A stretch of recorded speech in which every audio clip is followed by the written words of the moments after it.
Now, the story of how a dream saved one woman from perishing in the world's worst and perhaps least known maritime disaster has been fictionalised by a West Yorkshire writer, and it's out today. Muttis Dream is based on the true story of Anita Saul. Just bear in mind, true story, when I say the rest of this sentence.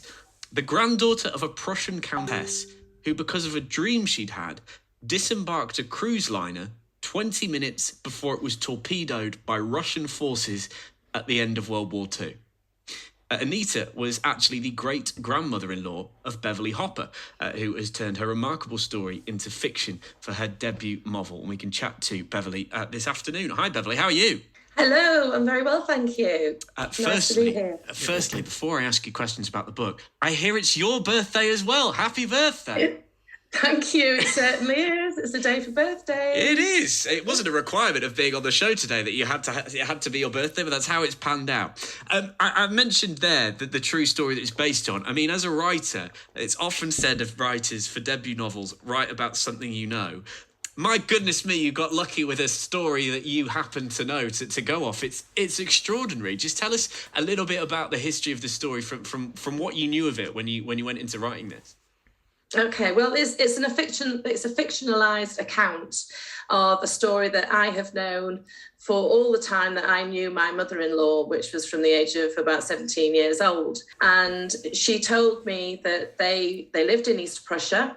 She had a very good lifestyle in East Prussia. And then as the war came, they needed to escape from the Russians that were advancing across their borders into East Prussia because the Allies were coming in from the west and the Russians were coming in from the east, and people were banging on the door and soldiers were banging on the door and saying, get out, you need to leave now. So they made their escape, and she told me this story all the years I knew her, even more so towards the end of her life. So I decided and promised her that we wouldn't let the story die with her, and I decided to write the book a few years after she died.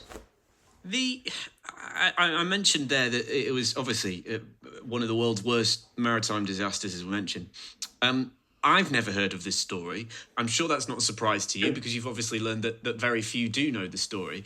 While you've been writing the book and talking to people about it and for it, have you formulated any idea of why this story isn't well known, isn't more sort of widely shared? I know, it is quite astonishing that the rest of the world outside of Germany and Poland don't know about this story. But quite simply, this ship was torpedoed by a Russian submarine right at the end of the Second World War.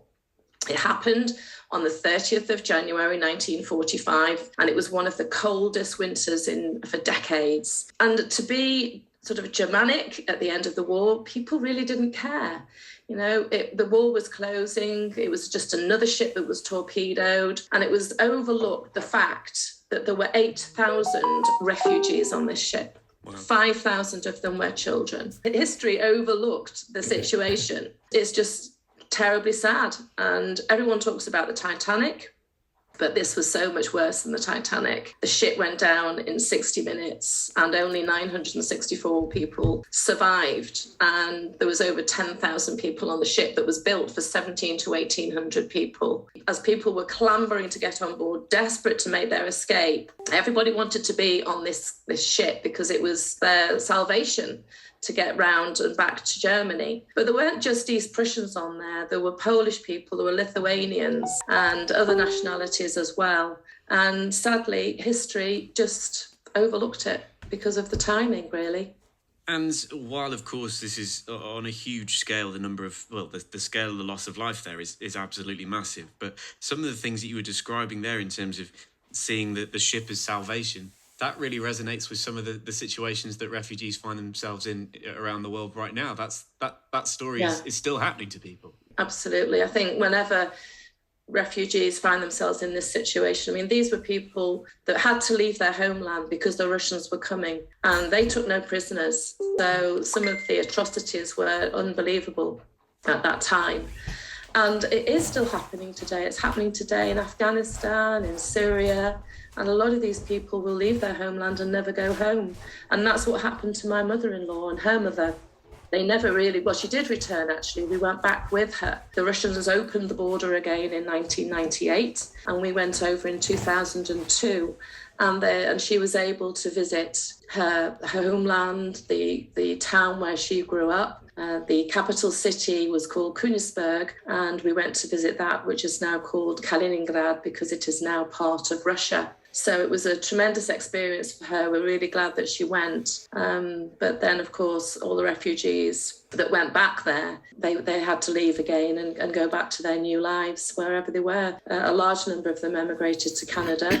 Many of them went to Denmark or Germany. Although they were a Germanic nation, they weren't all particularly welcome in Germany because they were seen as different from the Germans. So East Prussians were their own race, really.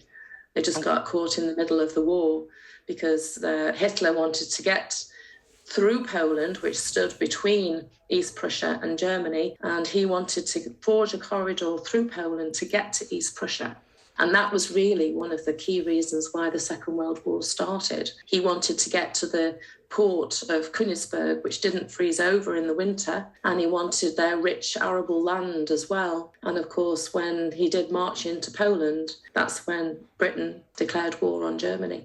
Of course, and the rest is history, of course. I want to ask about one of the more remarkable parts of this story, the dream. That meant that she wasn't on the boat and made that decision at such a late point, 20 minutes before it was torpedoed, left the cruise liner. I mean, there's no explanation as to how she had that dream, why she had that dream, what happened there. It's next to impossible for us to explain that, right? And how that panned out. But just tell us a little bit about what she dreamt. Yeah, so she had this dream. It wasn't actually 20 minutes before the ship set sail. It was quite a few hours before. Right. They had 20 minutes to escape from their home when the Russians were coming. I see. But anyway, they got onto the ship. Now, this ship was built for 1,800 people, and there were over 10,000 people on the ship. The authorities lost count at 7,000 people, and they ran out of paper. So there was not an accurate number of people that recorded. But that's the guesstimation, that it was over 10,000 people. Very, very little room. Every bit of available space was taken up by people, mainly women and children, because any able-bodied man was not allowed on the ship. It was the older men that were allowed on, and a few military, which is probably one of the other reasons why it wasn't reported as a war disaster. So they got on and they managed to find some space in the empty swimming pool. It was a beautiful, deep swimming pool and it had mosaic glass in it. And they slept there. They slept overnight. And during the night, her mother, Mutti, had this dream. And the dream was that all their possessions were swimming and floating in water. And when she woke up, she said to her daughter, Inga, my mother-in-law, we're getting off this ship. We are getting off now. And my mother-in-law screamed, no, Mummy, no, we're warm, we're dry, we're safe. We're going to be, taken to safety. And she said, no, we are getting off. And so as people were still clambering to get on the ship, up the gangway, they were forging their way out and to get off the ship. And then a few hours later, the ship did set sail and it got to 20 miles out and they thought they were in safer water, but all the time they were being shadowed by a Russian submarine. And this submarine let off 3 torpedoes. The first one failed, actually, but the second torpedo went into the swimming pool. So they would never have stood a chance if they'd still been on that ship. And the ship went down in 60 minutes, very, very quickly.